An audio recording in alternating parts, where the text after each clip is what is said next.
Islam, and greetings. Princeanaelbey, Divine Prince of the Divine Theocracy of the Moorish Science Temple of America, through Temple Alhambra. This session is going to be on the importance of brotherhood and why it is essential that we maintain the righteous relationships that we have garnered over the course of a lifetime. And I mean those relationships that actually have enhanced your life in some way.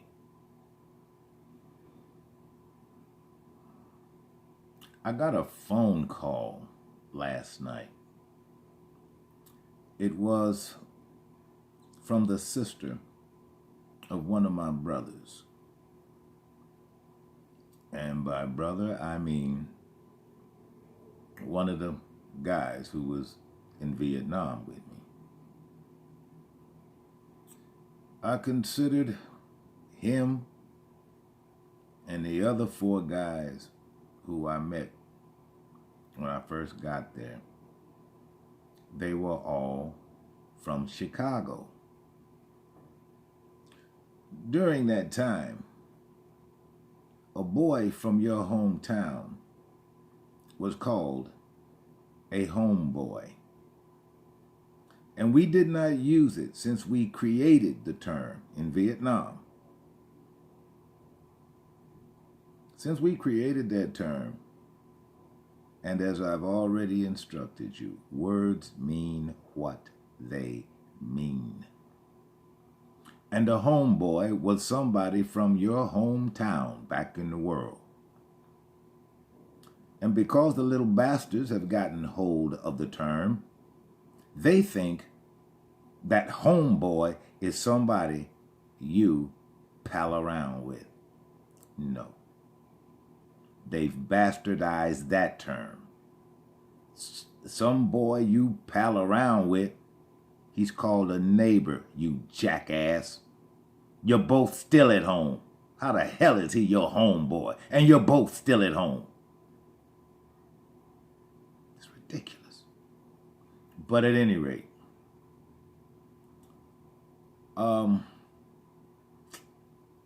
when his sister called me, she called me to let me know of his changing forms.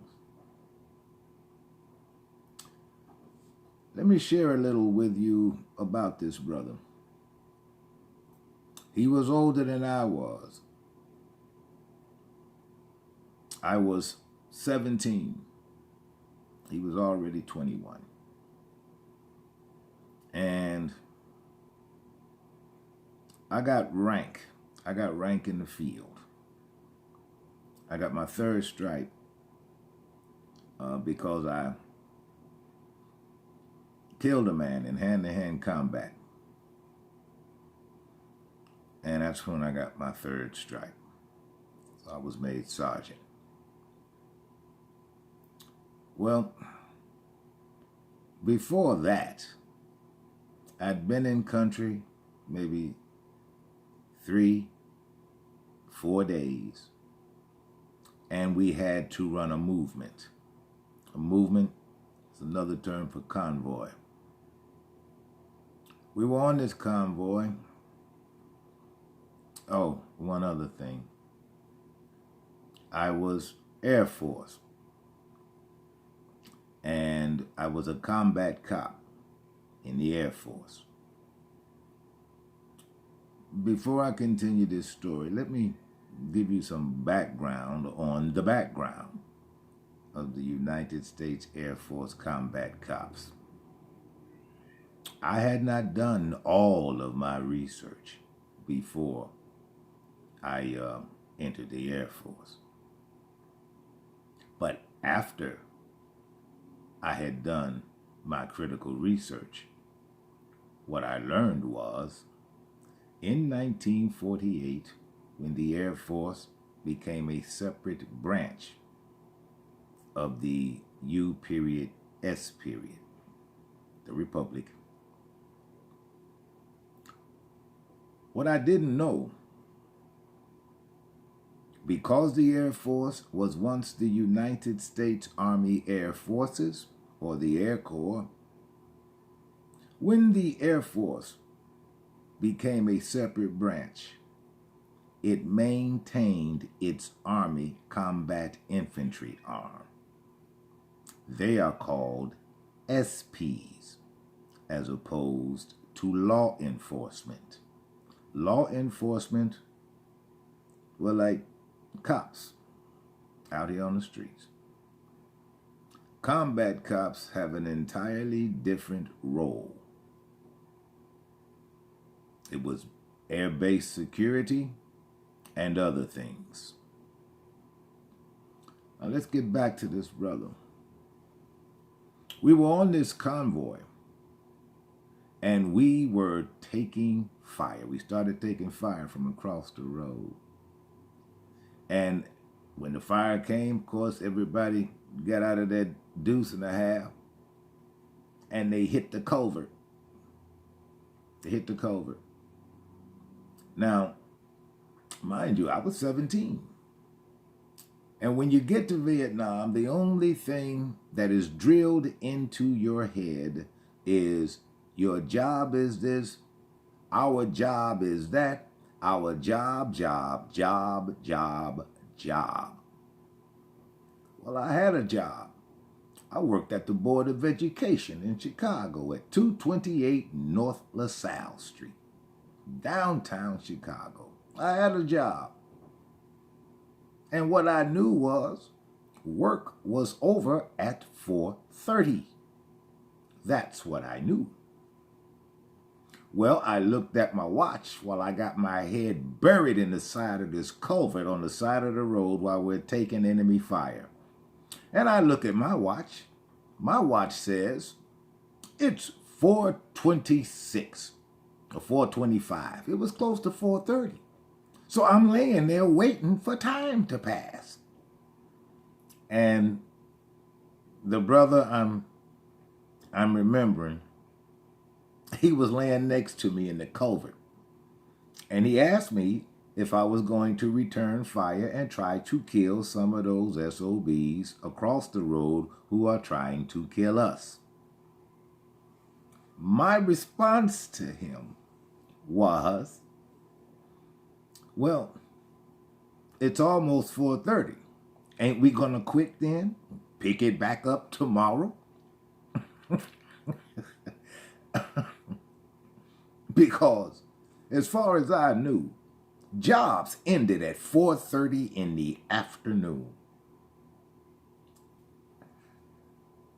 It didn't dawn on me that this is a different kind of job and it keeps all kinds of hours. I didn't know. And so my man says to me, when I asked him, aren't we gonna, shut this down at 4:30 and pick it back up tomorrow? He says to me, he said, boy, if you don't pull that charging handle and start trying to kill some of them son bitches across the road, he said, I'm gonna shoot you myself. Well, what could I do? I pulled the charging handle back. I put the M16 over my head, put on rock and roll, and started spraying across the road. My head never left that dirt on the side of that culvert. Never left. Never left. And he, of course, told all the other combat cops in the unit. And of course, they had a big laugh on me, and I had to laugh too, because that was my realization that this ain't a 9 to 5 over here. This ain't a 9 to 5 here. You get ready to pull the trigger whenever the need requires it. And so much for my thoughts on jobs. And then there was the time when we were going to meet certain elements of Air America near the Cambodian border. And of course we had to trek in. In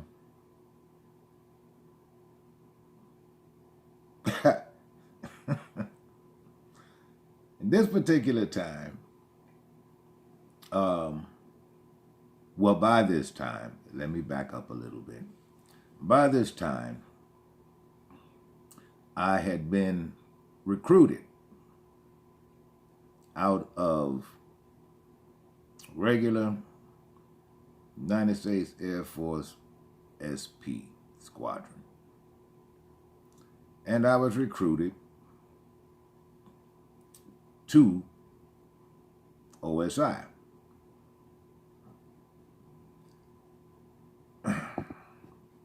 This particular day, we were going to meet up with elements of Air America. And we had come out of the jungle and into a clearing. Well, I was always really skeptical of clearings that looked empty or vacant. I was always leery of those because you get caught out in the open. That's all there is for you. So I sent a couple of guys across that clearing. It was only maybe 30, 35, yards. Might have been longer because there was a jungle on the other side of it. Well, we crossed the clearing and we go into the other part of that jungle. We get in about maybe 2.5 clicks. We made contact. We heard them before we, saw them. We heard them. They didn't hear us. So we had the element of surprise. We went at them. And an explosion occurred. It might have been a mortar round because they didn't, ordinarily just bring rockets with them. Yeah, they had mortars. When the explosion happened, I went backwards and I got bent backwards around a tree. I felt tingling all in my legs. And my greatest fear was coming home in a wheelchair. I'd rather have died right there than come home in a wheelchair. I wasn't going to have it. Well, they were getting closer. They weren't elements of the Viet Cong. It was NVA, just regular North Vietnamese army. And since I could not run, I told them, get to the LZ, because my RTO had already called for the choppers. Choppers on their way. And I needed my men to get to the LZ so they'll get out. They'll get out. So I told my brother, I said, I need your pistol and anybody else who's got an extra weapon and any grenades that you can spare. I'll sit here and I'll hold them off while you all make that chopper and get out of here. And I meant that. I meant that. So while I'm hearing the NVA get closer, because they're screaming and hollering, sounding like there are a million of them, didn't matter to me. What I knew was some of them were not going to make it to my guys. That I knew. And I'd have died right there at the base of that tree to get my men out of there. Well, the next thing I know, I'm firing in the direction of the voices that I hear, and I know some of those 7.62s had to hit somebody. They had to hit somebody. Didn't matter. Because I had enough grenades. I could have held them off until somebody actually picked me off. But my guys would have made it out. The next thing I know, this brother and another brother, they took a rifle, sat me on it, and did the two-man rifle carry.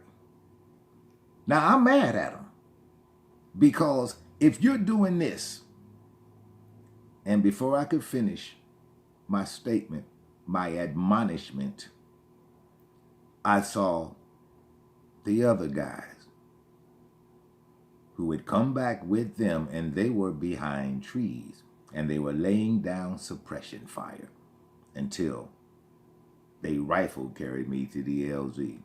At about the time we got there, those brave cats who flew those Hueys, they came right down in the middle of offensive fire. Those were some brave boys.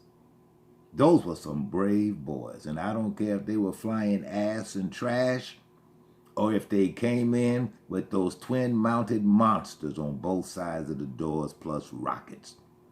Those were some brave dudes. A Vietnam-era chopper pilot. If you see one, shake his hand for me.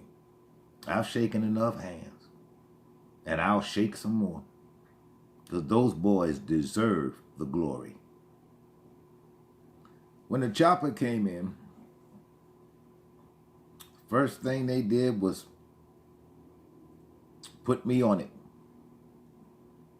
And then there was another chopper coming in. This chopper was laying down fire. And he orbited the AO. And I mean, he was sending stuff in there. He was sending stuff in there. Rockets. Had both those monsters wound up. The chain guns.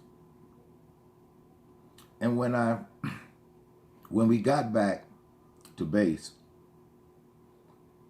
well, I was in the hospital. I spent a couple of weeks in the hospital laying on my stomach because the way my back had swollen up, I looked like a turtle. I could not lay on my back. And so much fluid and stuff, and then they still couldn't tell if I was going to be damaged for life and go home in a wheelchair. That was a little too much for me. But the worst thing I feel right about now is I was not there with him when he changed forms. He came back to get me so that I wouldn't. And so I'm going to have to live with that. He will always live in my heart. That's my homeboy. That's my big brother. And this is what signals brotherhood. When you are willing to lay down your life for your brother or sacrifice your life for your brother, you are then a man I can respect. You're a man I can respect because something means more to you than you do. Something means more to you than you do. And when you're willing to do that, when you're willing to lay your life down for another, that indeed makes you a very special person. There's nothing selfish about you when you're willing to do that. When you are willing to go into harm's way so that others don't have to. There is something to be said for such a man, or a woman for that matter. Because brotherhood is a very special bond. And in the Circle 7, chapter 25, where it states, remember the relationship that binds you to love and unity. And in Vietnam, you see, the brothers were unified. Or they tried to be unified. Because we all suffered under the same military mistreatment and all the rest of that good stuff. I had it a little better because of my job. Because of my job. I did not wear any rank. And so when I was admonishing an officer, he didn't know who he was talking to. I mean, obviously, he was looking at a young boy. So quite naturally, he did not put any stock in anything that I told him. And that happened on more than a few occasions because I was so young. But I was in charge of a unit.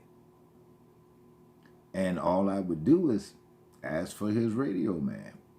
When his radio man got there, I simply called my boss. And I could hear my boss. I could hear the colonel on the other end of that phone talking to some shaved tail. And I could hear him while he was chewing lieutenants, buck colonels, captains, just chewing them out. Just chewing them out over me. And sometimes when I'd go back and get debriefed, I'd have to ask the colonel, what did he say to that captain? Or what did he say to that major? But brotherhood, that is all that keeps us together. That's all that keeps us together. And when you are a part of a brotherhood, that means something. That means something. For example, we are all of the brotherhood of man. We are all of the brotherhood of man. Man has a special place here. And my brother who just changed form, I know when he gets back home, he's going to get a well done from Pop. Pop's going to give him a well done. And I'm sure that after all of these years, that his books look good. I pray that is the case. Because if it hadn't been for that brother, I would be dead. I would be gone. And I guess that's why I'm feeling some kind of way about not being there when he changed forms. Because he was there for me. And he didn't allow me to get killed that day. Yes, I love him. And I'm always going to feel the sting of that particular pain of not being there when he changed forms. We would come in off a mission and we'd hit a boom boom room a bar somewhere in Saigon. I'd have a drink with them, and then I'd go to the base to get debriefed by my boss. And my boss was among the first high-ranking officers who showed me that not all officers are assholes. My boss was among the first to demonstrate that to me. And that is why I knew that not all high-ranking officers were asses. Not all of them.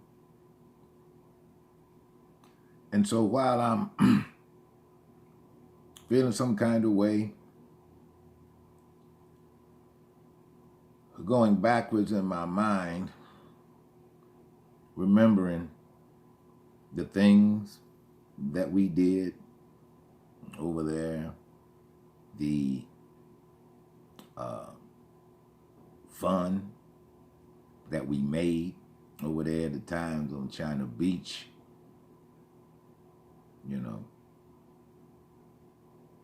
I remember those. I remember those days. And those days I will always have. Those days I will always have. Let me demonstrate to you what kind of brother this brother was.